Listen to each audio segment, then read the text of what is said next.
Hello, everybody, and welcome to the Burgundy Zone. I am Kyle, and I'm joined by my two co-hosts, Michael Reed What's up? and Michael Hall. Weather. What's going on, fellas? We have a great show lined up for you guys. You're still quarantined. You're bored. You need content, and we have plenty of it for you. We have a great show mapped out. We're going to talk about Chase Young, the Redskins' number 2 overall pick, and what they should do there. And then we're going to go into a little bit of imagination land, if you will. And we're going to go into possible scenarios of trade scenarios the Redskins could go explore in the draft this year. Then we have our draft breakdown. We're going to go into 9 players that we have, late round, early round, and mid round, break those down for you, which is going to take up our entire time. And look, I'm with these guys. I'm glad that we're back to it because I've been looking forward to it all week. I'm not sure about you guys, but this new whole segment of draft breakdowns kind of taken over my time. Oh yeah, I'm at the same exact spot you are, Kyle. This is all I've been doing lately. Absolutely. This is I love college football, so this is like, just like Reed was saying earlier in the chat or in the text group jump, like this is what I look forward to. I always like watch guys throughout the season, just like try to project them, like what would they do in the NFL or even what they would do with the Redskins. So this is my time right here. Same here. This is what I live for, is the draft. Yeah. What have you guys done anything fun the past week? Anything new? Wouldn't you like to know? No, there's nothing. There's nothing to do. I've watched Tiger King twice. I've started Nurse Jackie, almost done with that. There's nothing to do. There's nothing to watch. Well, speaking of new, this is something the Redskins are not used to either, and that is having a number 2 overall pick. So, Hall, I'm going to go to you first. What do you think is going to happen with that number 2 overall pick? Going back to what I was saying in our group message earlier, just like kind of reviewing what they've done with the secondary so far throughout the offseason, I thought that they would be able to Devin Funchess is signed with the Packers. But I thought they would be able to bolster up the secondary a little bit better or a little bit more than they have so far. But with that being said, just looking at it and seeing how things would go, I think they go Chase Young unless they go trade. But I just think that they should go Chase Young, bolster up the pass rush. Nothing helps the secondary out more in the back end more than a great pass rush and a great front seven. And why not get the best pass rusher in the draft coming up? So, yeah. And Reed, what about you? I mean, I think we're all kind of on the same page with what they should do with number 2. We all kind of universally agree. Chase Young, I think basically everybody does at this point. But it's going to be interesting to see because there are going to be teams that want to go up. I know that there's been reports about the Dolphins trying to get the number 1 pick. There's been reports the entire time about them trying to get the number 2 pick, and that they have the ammo to do it. And will it happen? I don't think so, because Rivera has said that he wants a lot for the pick, and he doesn't know that if any team will meet his wish list. But crazier things have happened, and the Dolphins definitely have the ammo to pull something like that off. And that, I mean, look, if the value that you get for the number 2 pick has to be more than the value Chase Young is going to bring to your team in order to make that trade. So that's where it gets kind of tough, because Chase Young is considered a generational talent, and he's so good that you got to get a lot of good players, or the opportunity to get good players, in order to even pull that trade off. Yeah, and the funny thing is with the Chase Young tape, the little that I did watch, because he's your guy, the one thing I will say about him right now is that he was a game plan kind of changing talent, where the offense had to have a abbreviated game plan against him, and having that kind of ability on Sundays is a huge thing for coordinators, and is a huge chip, and so that would obviously help them in their favor a lot defensively, and would make Jack Del Rio's job a lot easier from the break. Right.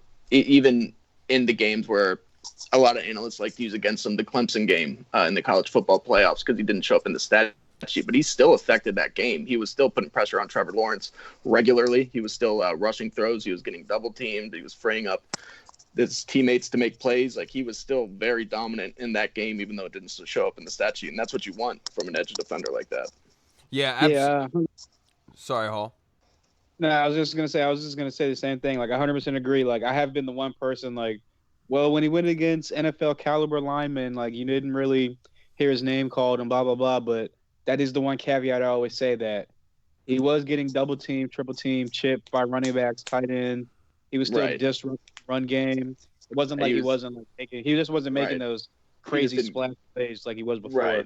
Right. And he was still putting pressure on Trevor Lawrence, making him step up in the pocket, altering what he wanted to do, making him get rid of the ball quicker. Like, he still had an impact in that game. It just didn't show up in the stat sheet. Yeah, and I've said from the jump, I came up with a new nickname for him, and that's Tiger Woods, because in Tiger Woods' career in the PGA, after he had come about, they had to change courses because of how good he was, how far he could drive the ball. And so this is kind of how it is with Chase Young, in my opinion. Offenses are going to have to change what they're doing. They can't just go back to a 5-step drop because Chase Young is on the field. And that is something I think is an argument in itself.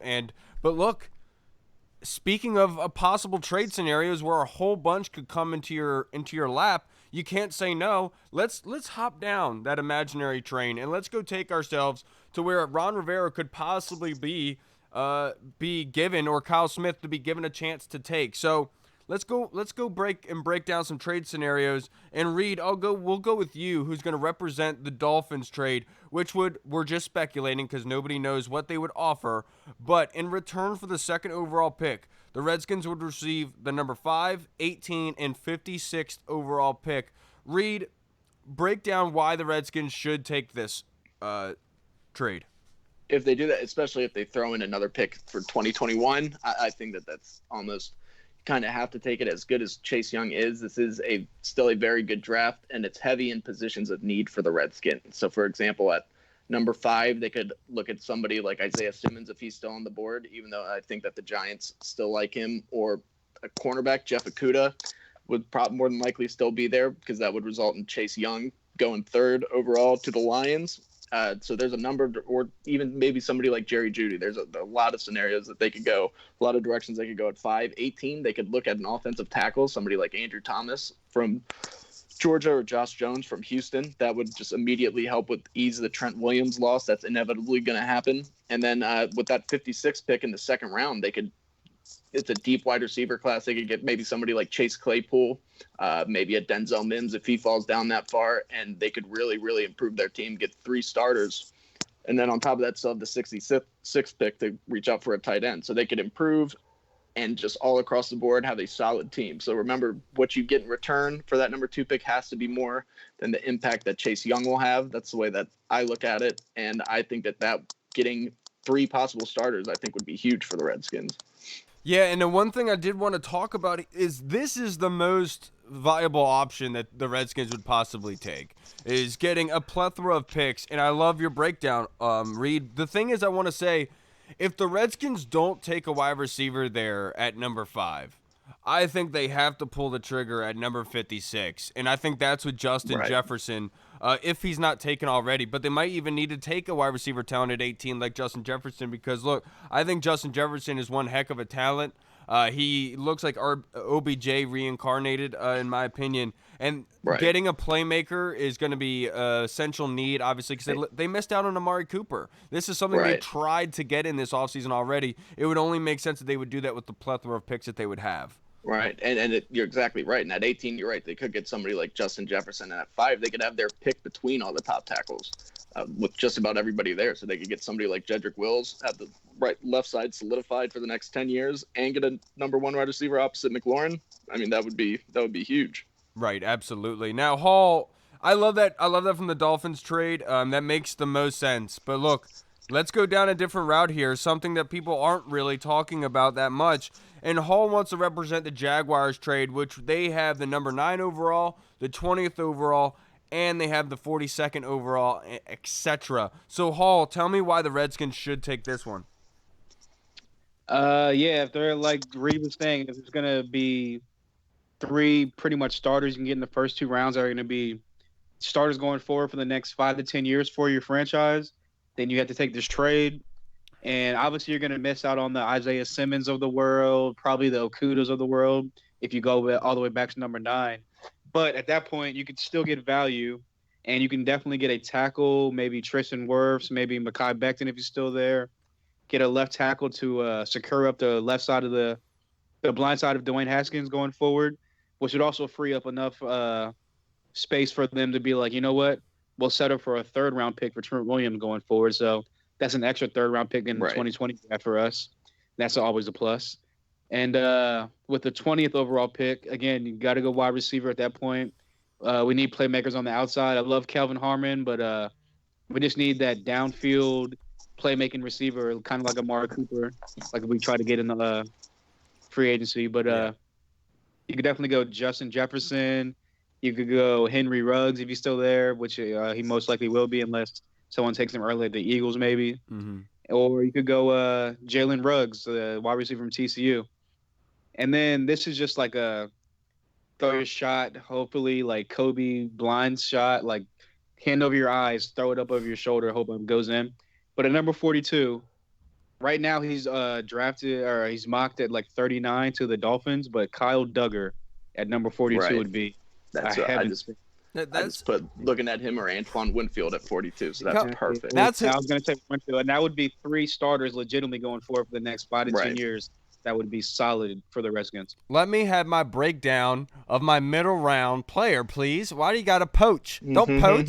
No, that's good stuff, Hall. You up for greatness going forward. It's true, and you're absolutely right because free safety there is something that the Redskins have needed. Now I don't really see the Duggar being there, but look, adding depth to the safety position is going to be necessary. And look, number 9, 20, and 42. This would give the Redskins the ability at 42 to go get their tight end, which would then ensue what would they do at number 9 and 20? And that's where the big question is. At 9, I think like Tristan Wirfs makes a whole lot of sense.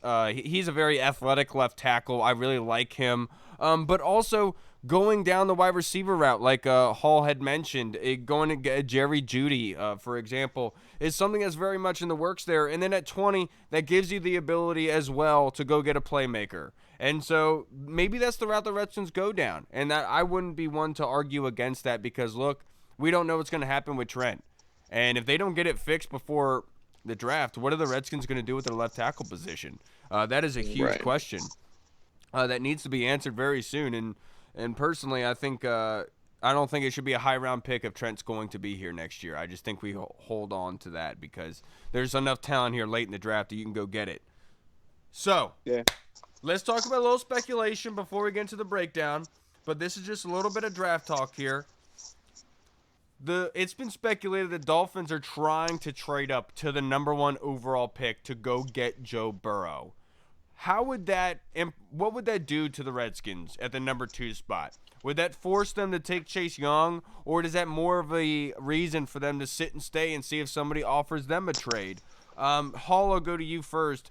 How do you see that going down for the Redskins if Joe Burrow is going to be heading to the Dolphins? I don't think much would change as far as the Redskins standpoint. I think the only thing that would change would be that they would be like, oh man, they're getting really aggressive. And maybe like a team like, say, the Chargers, maybe a team like, I don't know, Jaguars, maybe they want to trade up again, like we just talked about earlier. Yeah. Would like entice them more to be like, oh, we need to get Tua right now and we're going to throw the freaking farm at us to get Tua at number 2, which, again, getting 3 starters going forward in the first 2 rounds of this draft would be great for the Redskins. But I still think at the end of the day, they stand tight and just pick Chase Young, the generational pass rusher. Yeah, and I think you're right on par with that because look, if Joe Burrow, it doesn't matter who Joe Burrow goes to, as long as he's going number 1, nothing's really changing for the Redskins, unless out of nowhere the Bengals take Tua, somebody trades out for the Bengals and takes Tua out of nowhere, and then the Redskins are in a very, very good spot there at the number 2 position. Then they would be offered a lot of picks for that pick if Joe Burrow fell. Right, and something I wanted to talk about, Trevor Sikkema from the Draft Network was on 106.7 today with Grant and Danny, and he was, with the Junkies, and he was talking about the Redskins' number 2 spot, and he said, he had a quote that didn't stick well with me. He said, the Redskins should take Tua if they don't believe Haskins is a playoff quarterback.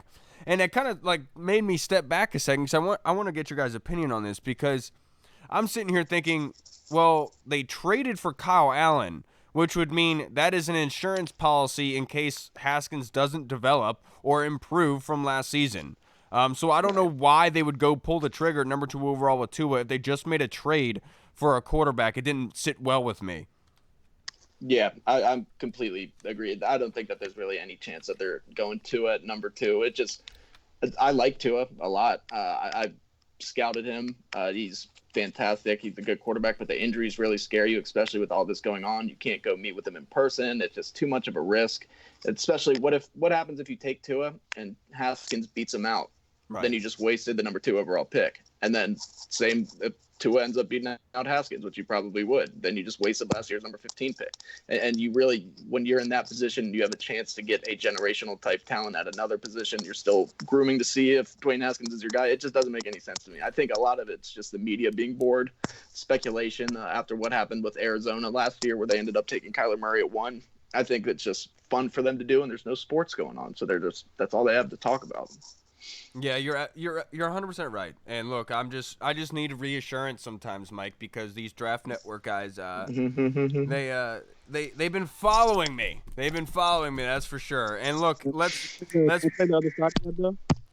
What's up? Can I play the other side of that just to be devil's advocate? Yeah, go right ahead. Yeah, because reports are that who has the emergency? What is going on? Me, the TV's on. It's fucking turning it off. Okay, Hall, go. Yeah. All the reports were that Rivera said publicly that Dwayne Haskins is the guy going forward, his job to lose, blah, blah, blah. But obviously it's come out in the past couple of days that privately they told Kyle Allen when they traded for him, hey, you're going to have a chance to come in and compete for this job. Right. Blah, blah. So with this shortened offseason and Haskins not be able to hit the playbook, a lot of people have been speculating like, hey, Kyle Allen might have a foot up on Haskins going forward and even being the starter for the first week or 2 of the season, 3 weeks of the season, until Dwayne Haskins can get acclimated and the system under him. So with that being said, what if the plan was, hey, we're going to start Kyle Allen for the first 8 to 10 weeks, whatever it may be.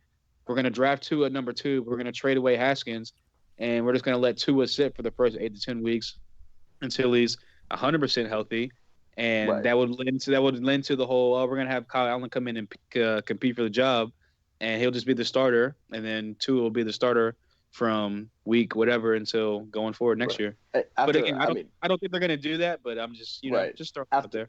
I've watched a lot of Tua. I think Tua's a fantastic player. If they really believe that Tua's a franchise quarterback, then yeah, I would say if they think that he's going to put him over the level and be the starter for the next 10 plus years, I would say go for it. I mean, the quarterback's the most important position in the NFL and all sports, really. No other position in any sport really affects the outcome of a game quite like quarterback. So I think that would be, I mean, if they're sold on him, then hey, I love Tua. I think he's a fantastic player. If they're sold on his injuries, then it is what it is. I would. Yeah. On top of that, hey, it's all about the playoffs, winning the Super Bowl, winning the championship, and that scout, the draft guy they had on there is 100% right. If you don't think Haskins can get it done, let alone not in the regular season, but let alone the playoffs, then what are we really playing for? There's a reason. There's a reason that Mahomes and the Chiefs beat Bosa and the 49ers in the Super Bowl. Exactly. You're 100% right, but the problem is that Mahomes' generational talent, and I think that striving extra for Tua Tagovailoa because of Pat Mahomes, that kind of theory is what did you say? would be too much, would be going about it in the wrong way because he's not the same, and I don't think you're going to get that same production out of Tua. And so if it was a surefire quarterback that you could say yes, then yeah, I'm all there. But I'm all for the route that Ron Rivera is taking of the early Steelers, the early Patriots, where it was build the team and then add in a rookie quarterback and see if that sparks something. Just like the Seahawks did with Russell Wilson. The list goes on and on. I think that is the best recipe for success, really. And that's why I see it happening. I don't think that going and getting a quarterback at number 2, I mean, look at the Buccaneers and look at the Titans right now. Both with quarterbacks that they didn't use a number 1 or number 2 overall pick on. Right. Yeah, I completely agree. I don't want them to do that at all. But like I said, if you really think that Tua is going to be a franchise guy and one of those top 5 quarterbacks in the NFL, then, I mean, you can't really fault them for it. But I don't think that happens. I think that they're looking long and hard at Chase Young right now. Yeah, and Yep. speaking of Chase Young, I forgot to completely do my draft scenario. I forgot that I had one, a trade scenario as well. So Right. let me get into that real quick before we get into the good stuff. But the one trade scenario I had come up with was with Detroit. And what that was basically saying was the Redskins are in a position where they want to gain a second round pick. They don't like that bridge there. They want to be able to connect the bridge between their first and their third rounder because they need some help. So what they're going to try to do but they want Chase Young as well. So the Lions could come to them and say, look, I'll trade up to you. I'll give you the 35th overall pick, my second rounder, to move up to number 2 in hopes of getting Tua Tagovailoa or being able to trade out of that spot with Miami if they want to be able to go do that if they get, I don't know, if they get really antsy the day of the draft. So Right. I would, if for the Redskins, this would make sense to me because they only go back one spot to number 3. The Lions move up to number 2. They go take Tua. Redskins get Chase Young at 3, and then they were able to use their second-round pick on a position of need, possible left tackle by then or tight end. So that's Right. why that makes a lot of sense to me because the Redskins would be able to cover all bases there. Right. I completely agree. I think that's best case scenario. And for people who saying that is unlikely to happen, I mean, yeah, in a sense, just because of Stafford, but also Patricia's more than likely going to lose his job. He needs somebody new. What happens if Stafford gets hurt again and they're really sold on Tua? And that happened with San Francisco and the Bears. What was that, 2017, when the Bears traded up to number 2, just moved up one pick, even though there was no fear of the 49ers taking Mitchell Trubisky. They wanted their guy. They didn't want to get jumped for him. So they ended up trading a 3rd and 4th round pick that year and a 3rd round pick the following year just to move up one spot. So, I mean, if you can do that and still get your guy 100%, that's like the best case scenario. The only reason the only scenario I see it working is if the Redskins are offered a trade out and they're seriously considering it. The Lions give them a call and say, hey, look, I know you want to take that trade, but do you want Chase Young too? Because look, I'll make you a little trade here. I'll get you a second rounder. Can we flip spots here?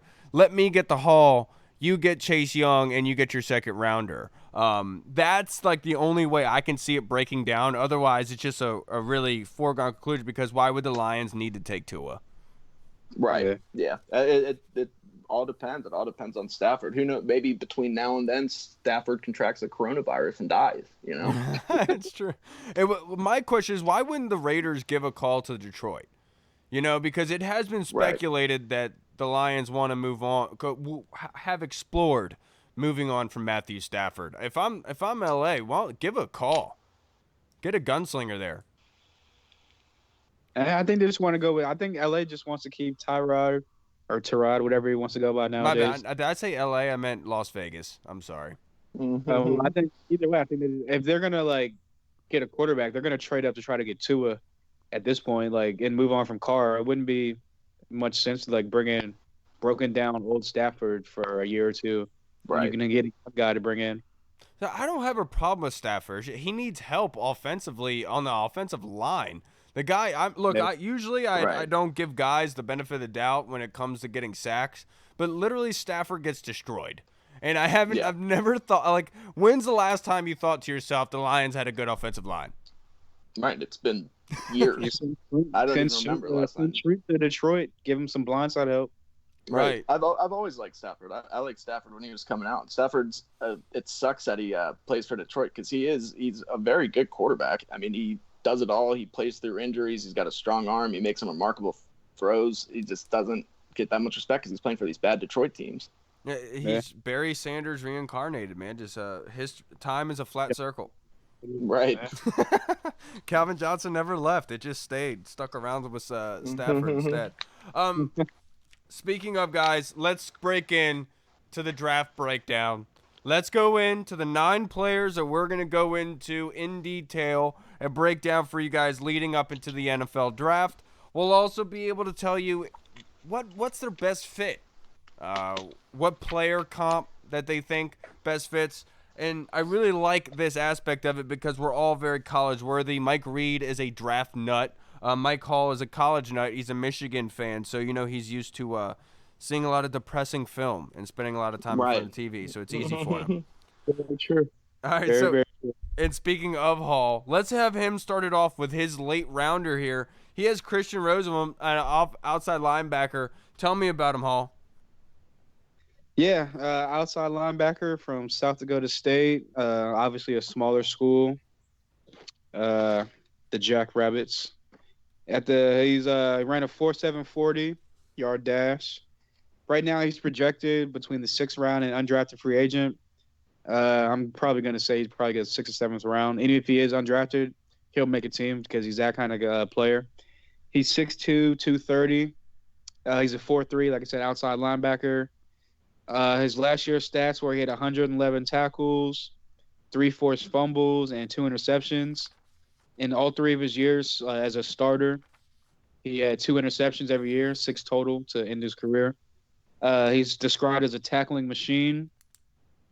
In pass coverage, yeah, he gets beaten man like really easily against like more athletic tight ends, the Travis Kelce's, or even the Greg Olsons of the world when he was in his prime. But in zone, he knows how to sit in the holes and kind of read the routes in the crossing and jump the crossing routes and jump those slant routes, which, as like I said, 2 picks a year as a linebacker, that's pretty good. And my comparison to him when I was watching a little bit of his tape that I could get my hands on YouTube, I compared him to kind of a Mason Foster type player where he gets kind of mushed up and washed up as in the muck of things. He's not really a good scrape linebacker, but he can definitely in open space run side to side. Like I said, he's a tackling machine, and every once in a while he'll come up with a forced fumble or interception and can house it because he has a little bit of speed on him. So yeah, at the end of the day, he'll be a great depth player and a special teams player. And if you can get a couple reps in practice, you might end up being a rotational player at some point. Yeah, and that's the point about these late round guys is maybe they won't be the best fit defensively for a team or the Redskins, but the most importantly, what can they do on special teams? Because, that's where Lorenzo Alexander made his heyday, and that's where you can find some real gems in the draft. And thanks for that, Hall. I appreciate it. So let's move on to Reed now, sticking with the mics. His late rounder, Antonio Gibson, a running back / wide receiver, the new kind of gadget player floating around the NFL these days. Tell me about him. I love Antonio Gibson. Antonio Gibson, he's from Memphis. He's a running back / wide receiver / kick returner. He primarily played wide receiver when he was at Memphis, but he did line up in the backfield. He has the body for a running back. He's listed as a running back. He ran with the running backs at the combine. He's 6 foot, 228 pounds, and he ran a 4.39 40 with 16 reps and a 35-inch vertical. So he's kind of what you look for in a third down back. In 2019, he had 38 receptions for 735 yards, which is a 19.3 average and 8 touchdowns. And he had 33 carries for 369 yards, which is a ridiculous 11.2 yards per carry and 4 touchdowns. So he's somebody who I expect to go in that 4th to 6th range. He's a big athlete who has positional versatility. He primarily played wide receiver, but his intriguing skills and size to play running back, which is the position that he played in high school. He can return kicks, cover kicks, punts, and create mismatch problems for linebackers out of the backfield. He made explosive plays as a wide receiver, running back, and returner.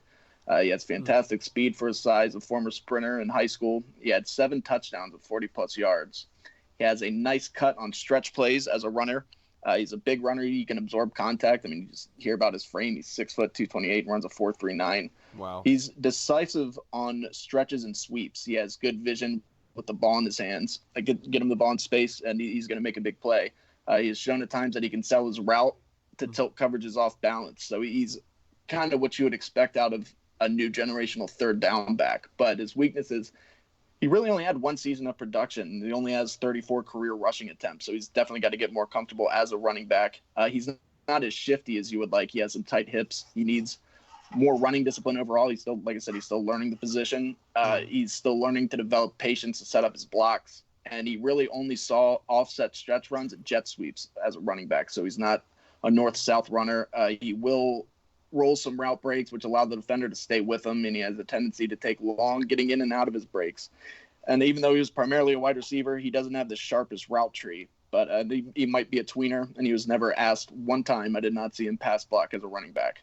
So as a comparison, it's tough, because I kind of want to say like a Kalen Ballage as a prospect, and also the Ty Montgomery comparison is there as a former wide receiver.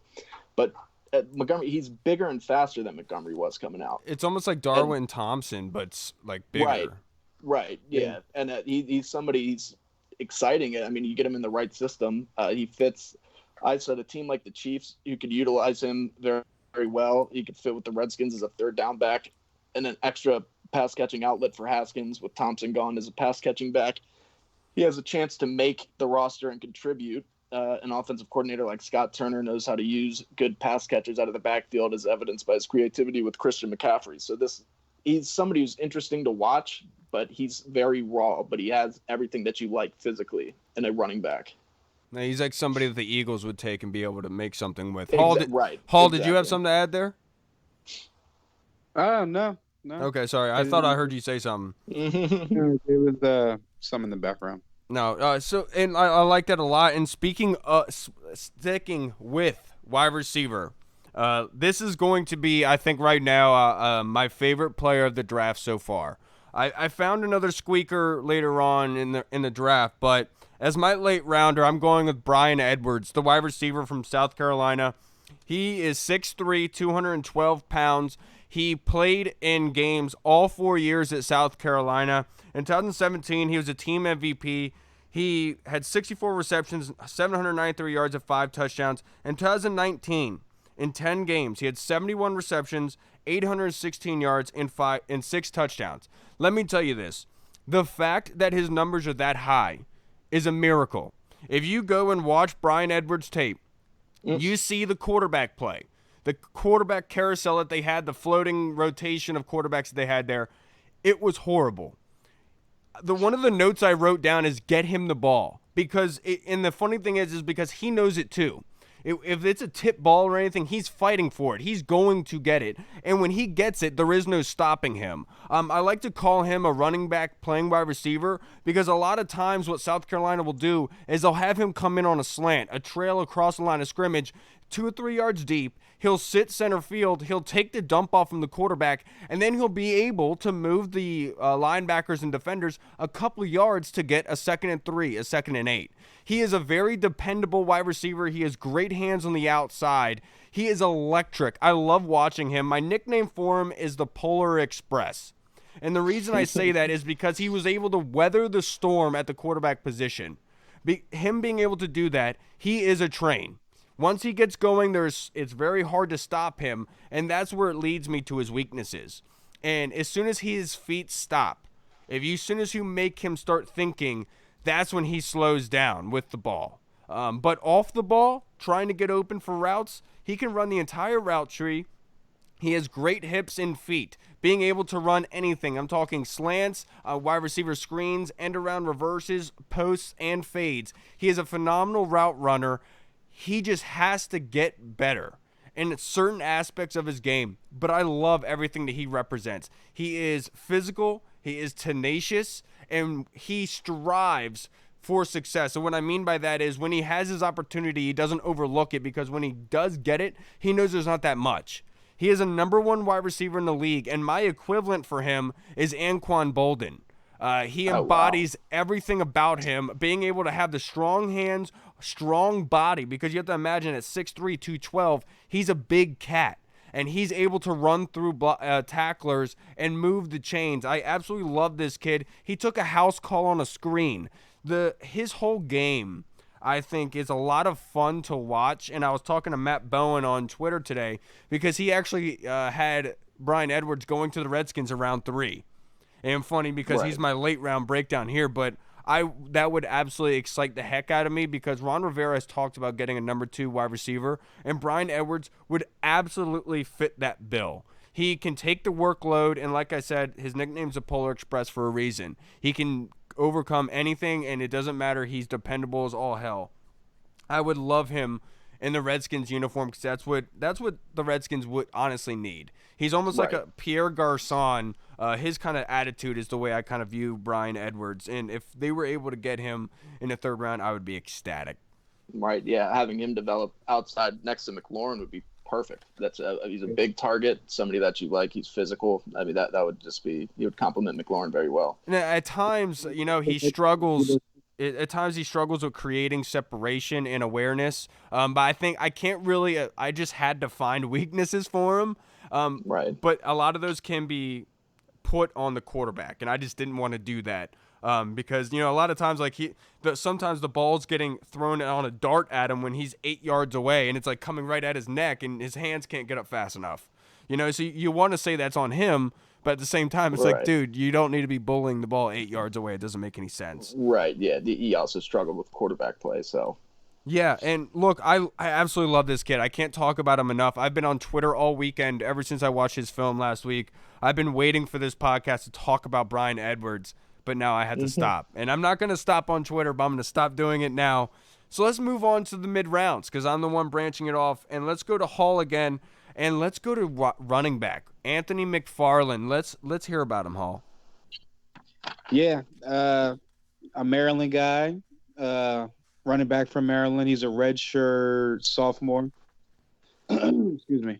Coming out of high school, he was highly recruited. He's from Hyattsville, Maryland, out in PG. He was highly recruited from Alabama and Miami, which are like legendary as far as like running back schools. Like Miami, as far as like in the past, and like a little bit of recent, but definitely Alabama of recent, put out a lot of great running backs. So to be recruited from him out of high school is like a huge thing. But he decided to stay at home and join the Terps. 2018, his senior year of high school, 2017, I mean. He had I think ACL or ankle injury, so part of the reason he stayed home was to rehab that, be close to the rehab center, finish his rehab out. And his first year getting playing time in Maryland, 2018, as a redshirt sophomore, he made second team All Big Ten, which obviously the Big Ten is known for running backs like Le'Veon Bell, Jonathan Terrell this year, guys like that. So it's a running back heavy league. And he made Big Ten All-American as a freshman, which is, like I said, obviously hard to do in a real running back and a real defensive heavy league or conference, if you want to call it that. Hold on one second. Yeah, his 2018 stats were he had 1,034 yards rushing on 131 carries, 4 touchdowns, which is 7.9 yards a carry. And that was in 12 games. He only started 5 of those. So he wasn't the feature back then. He was kind of the 1-2 punch guy. 2019, he got his chance to be a starter where he was kind of injury riddled, but he doubled his touchdowns with less carries and way less yards with 614 yards, but on 114 carries. Like I said, doubled his touchdowns. And they used him more in the passing game that year as well, where he had 17 receptions for 126 yards on 1 touchdown. He's not really like the pass catching, like I'm going to be 3 down back type of guy, but he's definitely getting better in the passing game. He's a really, really, really, really great screen game passing running back. And he's randomly like really, really good on like on the wheel route. He's really good at tracking the ball, going up on the 50-50 balls and getting those, snatching those out the air. And 2019, he started 7 out of 11 games because of the high ankle sprain.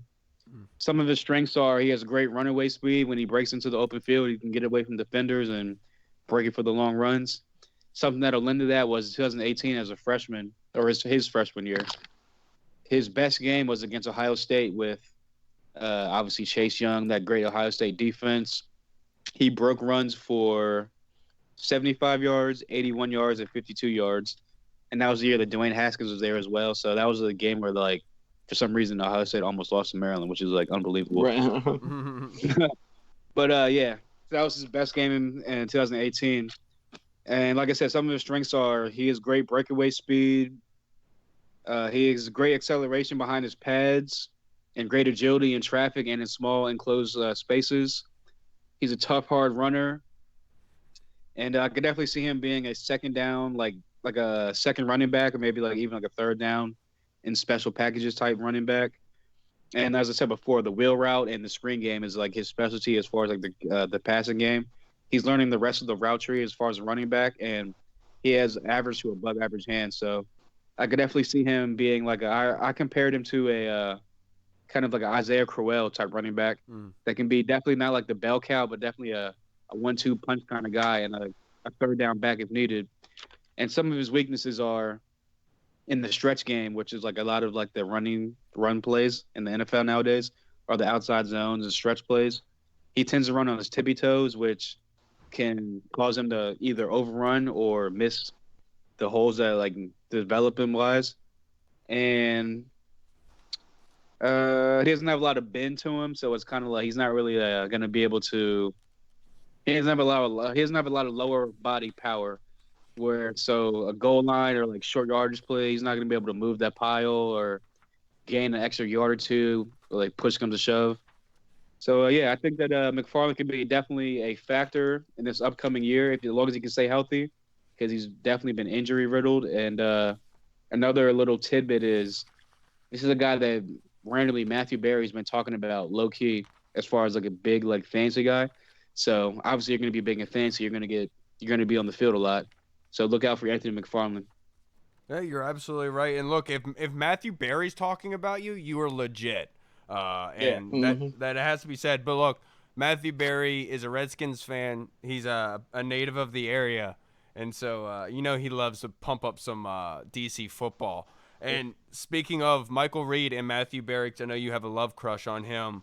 You're going into Denzil Mims for your mid-round. How are you? He's a wide receiver. Break him down for us, please. Okay, yeah. Just so you guys know, I cheat when I do this. I end up picking like a mid to late rounder, then like a second rounder and a first rounder. But it's okay, Denzil Mims, he's a wide receiver from Baylor. After I made this, or after I watched a lot of his tape, I saw a mock draft where he ended up. They had him going 30 to the Packers. So we'll see what happens. But it's such a deep receiver class. But he's flown up boards. I love Denzil Mims. He's a wide receiver from Baylor. He's 6'3", 207. He ran a 4.39 40. With a 38.5-inch vertical and 16 reps. So he's a freak. He had over 1,000 yards last year. His strengths, he's a fantastic athlete. He's a former all-state basketball player and sprinter in high school. He's a height, weight, speed specimen with an insane catch radius. He has a wingspan of 6 foot 6.5 inches. He's a legitimate red zone threat. He can leverage cornerbacks out of in-breaking routes. He's a long strider. He can box out route jumpers. He locates and readjusts to the ball well. He high points the football. He's a 50-50 ball monster. He has the traits to be a good blocker in space. He just needs some more work. He had production in college. He went over 1,000 yards twice. Was the go-to target as a true sophomore. And he had over 1,000 yards. Had a down year as a junior, but really the whole Baylor team sucked that year, and he still led the team in touchdowns. And then he played fantastic again last year. Some of his weaknesses, he can struggle getting off press. He needs to refine his route selling ability. He stays high in a lot of his stems, which results in an average burst coming out. One of the things from NFL.com asked how competitive he was. I hadn't read anything about that, but they asked. Apparently some people had reported about his competitive fire.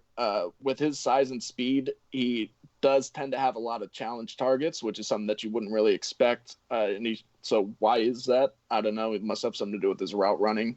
He should be more physical at the top of the route. He can get bullied at times, and he has a history of drops and catches low percentage of his contested targets, which is kind of worrisome for him. But right. I compare him to a Kenny Golladay almost. He's faster than Kenny Golladay and inch shorter, but ran the 40 in 0.14 seconds faster than Golladay. But he's similar to him with his length and jumping ability and how he fits. I said Mims would fit well in the beginning of his career as a number 2 wide receiver specializing in the red zone and jump ball situations. He would be very scary opposite Scary Terry and could go down and could grow into a terrific, and they could together grow into a terrific athletic tandem. A team like the Ravens, I think, would love to use his size and speed. The Packers could use him across from Adams to kind of provide Aaron Rodgers with a size, weight, speed, athletic wide receiver that he's never had. I was thinking the Jets. Sorry, Mike. I was thinking of the Jets maybe because they just lost Robbie Anderson. Yeah, Jets 100%. They're another team that could use him. He would grow well with Sam Darnold. I really, really love Denzil Mims. I think that he goes in the second round, but he does have a slim chance of climbing into the end of the first round.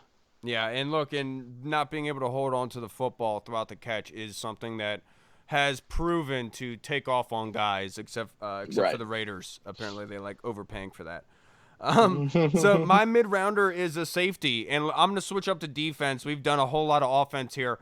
Kyle Duggar, he goes Lenoir-Rhyne University. I love Kyle Duggar. Small town school. Listen to this kid's measurables. And 6'1", 217 pounds. His arms, 32 and 7/8. He's pretty big. His hands, 10 and 3/8. That's 2 inches bigger than DeAndre Hopkins. That is absolutely ridiculous. Now, his combine numbers is where he jumps off. A 4.4 940, disgusting for a safety. And then a 17 bench, that's where his strengths kind of he could do a little bit better. But a 42-inch vertical and a 134-inch broad jump. That is absolutely nightmare material.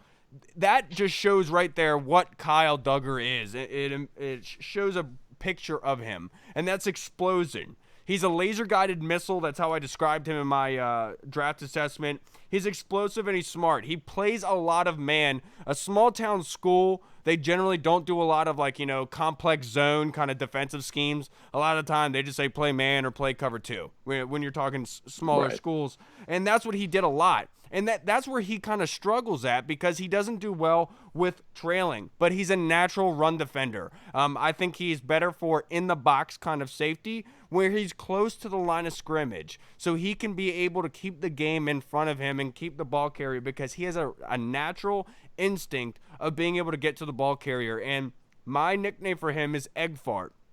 And the reason for that is because when he hits you, it's almost like walking into a room where someone crop dusted an egg fart. You get that whiplash, like, oh, God. That's Kyle Duggar. When he hits ball carriers, it's absolutely disgusting what he does to them. He is physical. I called him a bulldozer. And he has some weaknesses, and that's more of the coverage kind of aspect of being able to stick with wide receivers without grabbing too much, feet being too choppy, not being able to go with cuts and staying on line with the wide receiver. That's where he's at the most. And but I like him a lot because coming from a small town school, a lot of the times you can get coached up more. You didn't go to a big-time college town or a big-time college university where you have a plethora of coaches. These small-town schools, they kind of struggle with that. And so with all of these measurables, what he's shown on tape, with the ability of being smart, being able to tackle and form tackle, because when he form tackles, he's bringing you down. There is no getting away from him. I think he could be a starter in the NFL, and my best fit for him right now is the Patriots. If Bill Belichick was able to get Kyle Duggar, look out the AFC East because they're not going to be alive much longer. Todd. Yeah, no, I completely agree. I love Duggar, but you're completely right. Like a lot of his weaknesses right now, I think over time he can develop into an actual free safety because he has shown he has the athletic ability. But right now, you're completely right. He needs to play in the box at first. But some of his weaknesses, for me, a lot of it almost seemed like it was almost like he was getting bored. Like he just knew he was too good. That's what I think that resulted in a lot of lapses in concentration from him because he went to the Senior Bowl and he just completely destroyed. I mean, he was the best safety there. And with his size, he's somebody who he just has all the skills in the world. And you wonder how he only ended up at Lenoir-Rhyne. Yeah. His measurables are ridiculous. I wonder if it insane. Was possible like grades or something like that early on. Yeah, I'm sure. Or maybe he didn't develop until a little bit later. But it's crazy to me. And I love Kyle Duggar. It's awesome that he's getting looked at as a surefire second-round pick. Yeah, because look, if he can get coached up, like you had alluded to, with being able to be at the free safety spot, because at these smaller schools, you're not going against, like I alluded to with the defense, but on offense as well, you're not going against crazy play action plays. You're not going against really good offensive coordinators. So at the NFL level, his eyes are not there. It's almost like you said, it's almost boredom because he knows the game is in front of him. It's not behind him. And my biggest thing, sorry, Reed, but my biggest thing for him is his hands, being 10 and 3/8. I think is a huge thing with being in the box and going against tight ends. Running that 4.49 shows that he has the speed, he has the size to be able to grab tight ends and hold on. Right, and having that 42-inch vertical, that's just insane. It's explosion. He's ridiculous. He will lay the lumber, and you're right, though. You're completely right. Going against a lot of those quarterbacks from the smaller schools who weren't looking off the safety with their eyes and who weren't trying to bait DBs into doing certain things and who had awkward throwing mechanics. I mean, you see a lot of his interceptions were just poorly thrown passes, and he was just in perfect position. Yeah, and look, if whatever defense he goes to, Greg Williams would be salivating for him. Blitzing type of safety that just wreaks havoc. I absolutely love Kyle Duggar. He is a mid, probably gonna creep up to early round, or the more people check out his tape, because this kid is ridiculous, especially with his overall numbers from the combine. Moving on. Keep it on offense. Hall wants to go all offense today, or 2 out of the 3 on offense. Let's go Mekhi Becton, the giant left tackle out of Louisville. Mike, let's hear about him. Yes, the jolly Louisville Giant. You said it correct. Offensive tackle. He can play both tackles. He's a swing tackle, but he's probably most likely going to play left tackle in the league. He has more experience at left tackle. His sophomore year, he had 10 starts at left tackle, 2 at right tackle. And this past year, junior year, he had all 11 starts at left tackle. He's first team all ACC. He is a 7-foot wingspan, which is like ridiculous when it comes to like offensive line. Yeah, it's crazy. Yeah. He's 6'7", 364, with 10 3/4, 3/4 hands. This is just what crazy to me. What stand out? This is really what put him on the map. He ran a 5'1" 40. Whoa.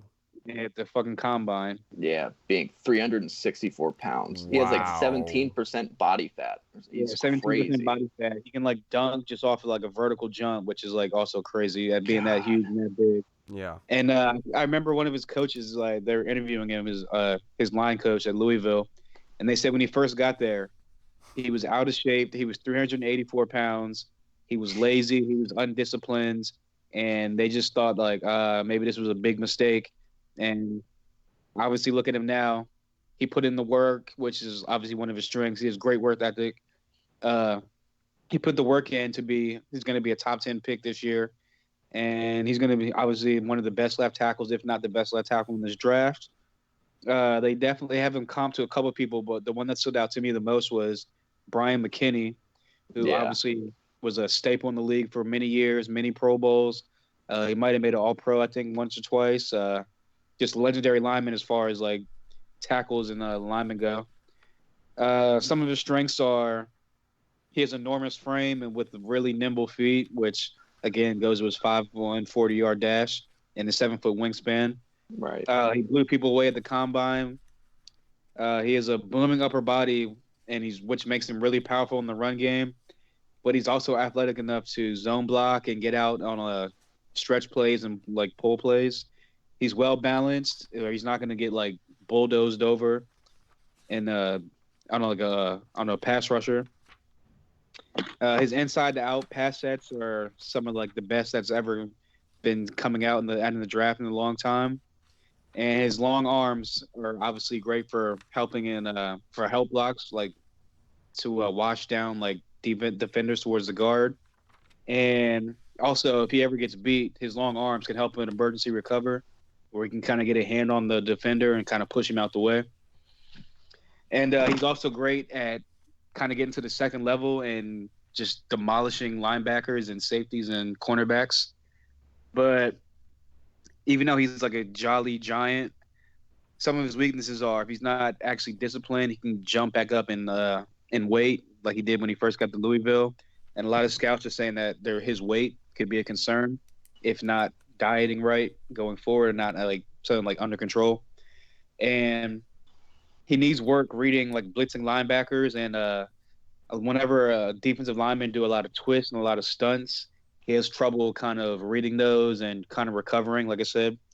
But like I said, his 7-foot wingspan kind of helps him recover. But he definitely needs to work on that going forward because obviously NFL, there's going to be a lot of stunts, a lot of twists from the DNs and the D tackles going forward. And he needs to work on his control as a positional blocker. Sometimes his feet will get a little wobbly, even though he has really good balance. Sometimes his feet will get a little bit wobbly under him, and it'll kind of force him to get pushed back and pushed back into the quarterback and into the backfield. And yeah, that's pretty much it. Like I said, I think he's going to be a surefire staple in the league for 10 to 15 years at left tackle. And once he winds down at left tackle, you can move him over to right tackle, and he can play another 4 to 5 years there. So I definitely think that Mekhi Becton is potential Hall of Fame if he can stay healthy and live up to the potential that he has. Now, yeah.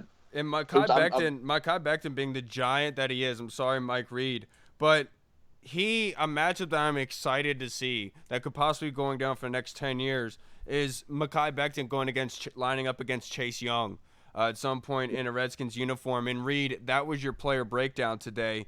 Let's hear about him. Yeah. Oh, yeah. All right. What isn't there to be said about Chase Young? You know, right. He's a very interesting guy. He hasn't been talked about at all. No, not at all. This is my sleeper this draft. As you know, because he didn't perform at the combine, but because he didn't want to be known as a workout warrior. He didn't want to be known as just a combine athletic type player. He really has everything that you want in a prospect, but he's 6'5", 264 pounds with 10-inch hands and 33 3/4-inch arms. If you just look at his stats, in 2018, 34 tackles, 14.5 tackles for a loss, 10.5 sacks, and 1 forced fumble. That was filling in for Nick Bosa. How many games? When Bosa went out. That was in 13 games. And then in 2019, he played 12 games, and he put up 46 tackles, 21 tackles for a loss, 16.5 sacks, and 7 forced fumbles. He saw the one weakness in his game was he wasn't forcing turnovers, so he went out and added six more forced fumbles to what he did the year prior. He's just a freak of nature.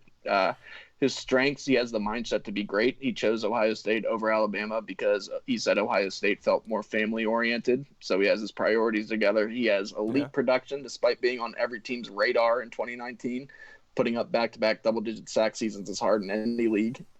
He has elite size, length, athleticism, and production. He's still growing as a pass rusher, which is scary.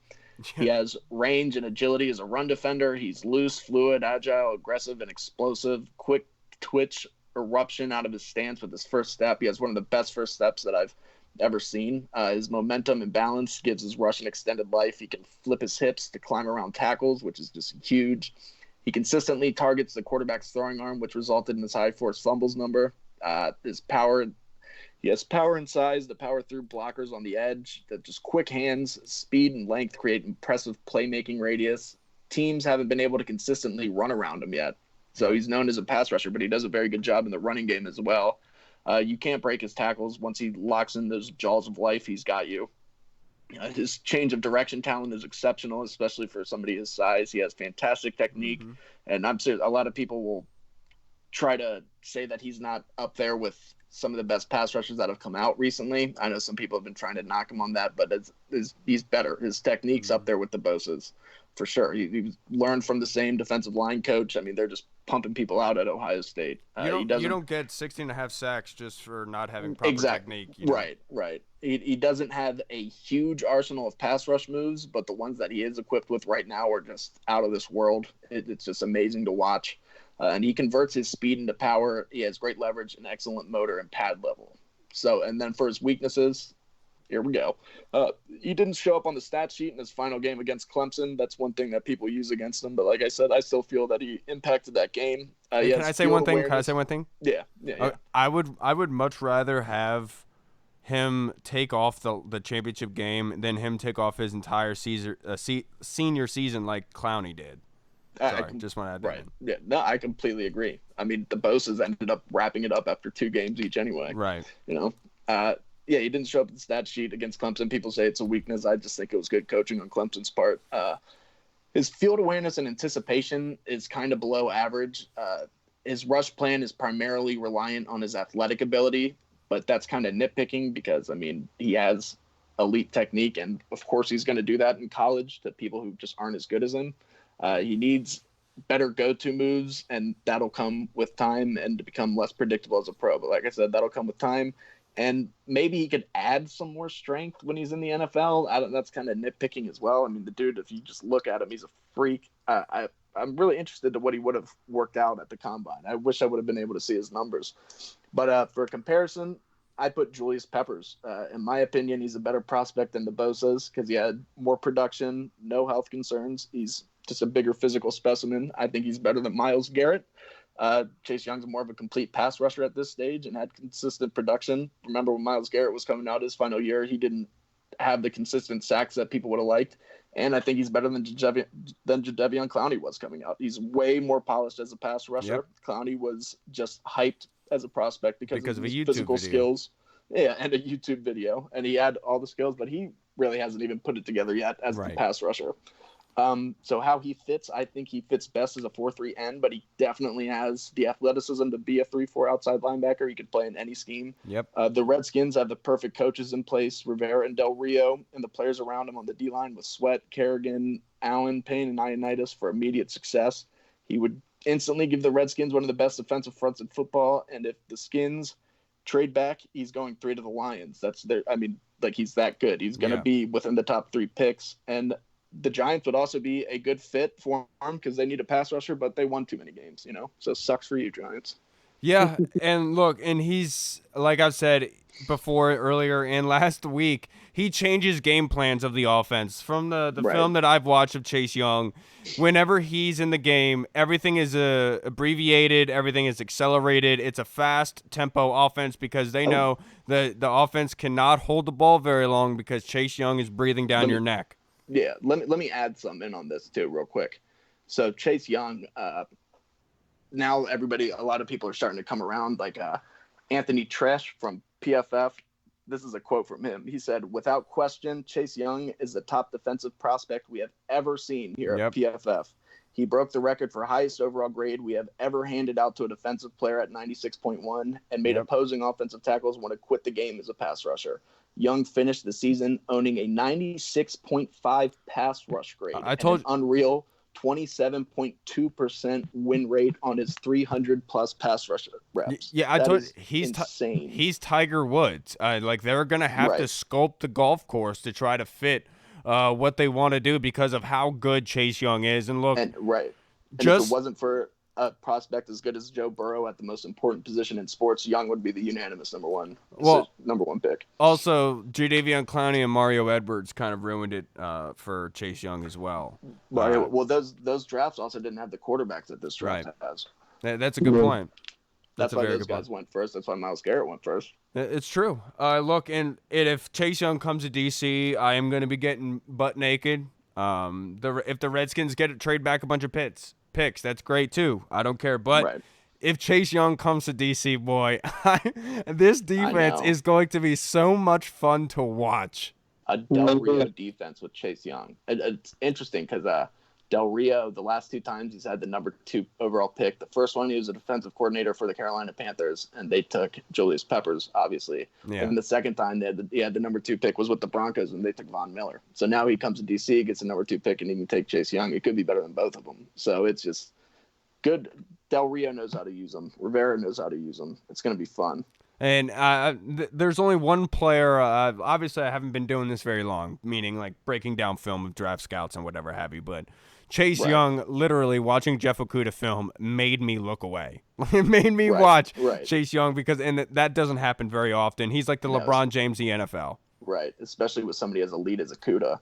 Yeah, absolutely. And so, Hall, did you have something to break down on that? Sorry. No, I mean, Ray broke him down pretty much perfectly. Like, could be that generational pass rusher. And like I said before, whenever we were talking about what they should do at number 2, I mean, he's going to shore up the back end for the Redskins where it's kind of like a weakness at this point. So, I mean, like I said before, nothing helps the back end more than a great pass rush, and he'll definitely provide that. And you being your entire defense. And you being a Michigan fan, I'm sure you're happy to see him leave. What are you what are you doing? I'm flicking my jewel pod. Please stop. It's loud as shit. But it's funny to hear you say that because you being a Michigan fan, I'm sure you're happy to have him leave. But my early round corner is I'm going to go with Jeff Gladney. I love Jeff Gladney. Now, Jeff Gladney, I want to start this off by saying he's 5'10", 191 pounds. He has 31 7/8 arms, which means he's pretty long arms, so it's good for him. And being able to extend his arms onto wide receivers. 9-inch hands, a 4.4 840. 17 on the bench, which is a good for somebody at his size. 37.5-inch vertical, which kind of shows you a little bit about Gladney. Now, Gladney as a corner, he's very good at press, and he's great against the fade route. He has fluid hips, which makes it easy for him to transition from facing a wide receiver to then running with the wide receiver. When you watch his film, he's almost stride for stride with the wide receiver. In one game in particular, he actually got a defensive pass interference because they tripped up feet. That's how close they were together, 30 yards downfield. Jeff Gladney is all over the field, and my nickname for him is Herpes.